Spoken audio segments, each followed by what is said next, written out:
See, this paper is you.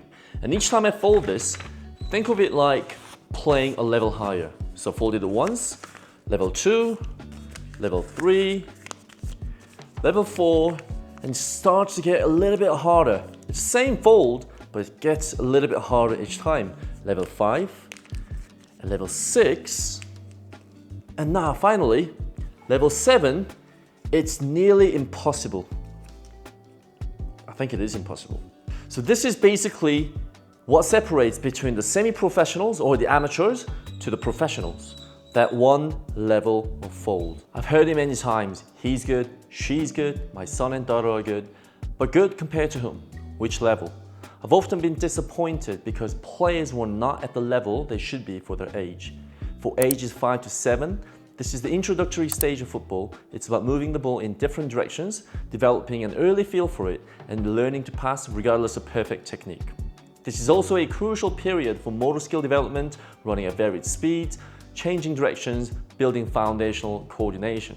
You see, coming from a different culture, such as South Korea, and by age 7 or 8, we begin to take development very seriously. There's no let's try out and see if I like it or not. If you're playing to be the best. You're playing to become a professional. So in my opinion, and this holds true in highly competitive environments like Europe, South America, and Africa, standards are ruthless when evaluating a player's soccer age against the actual age.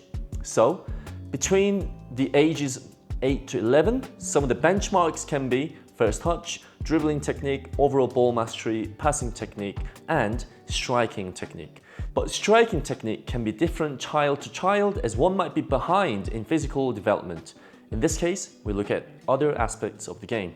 Do the players understand the 5 points of every technical execution, which are entry, pre-contact, contact, post-contact, and exit?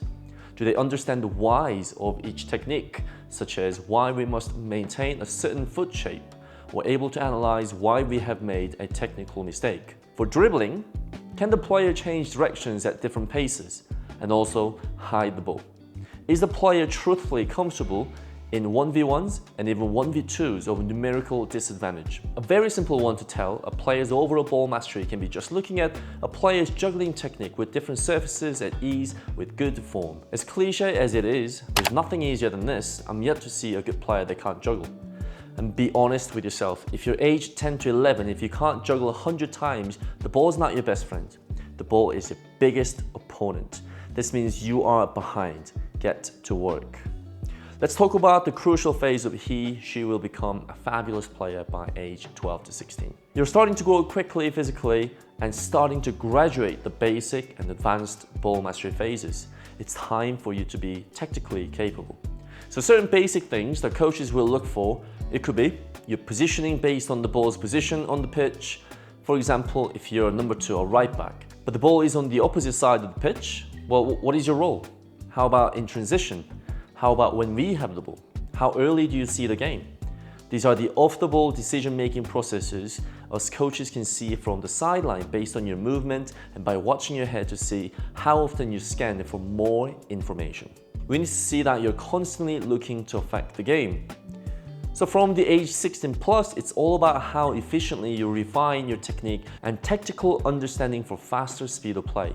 At the highest pro academy level or the professional levels, it's all about how quickly you recognize and understand the pattern and the ability to seamlessly execute your technique to continue the same fast speed of play. So take a look at this chart I made and be honest, where are you right now? Are you on track? Are you behind? If you're behind, what are you going to do about it? What is your slight edge?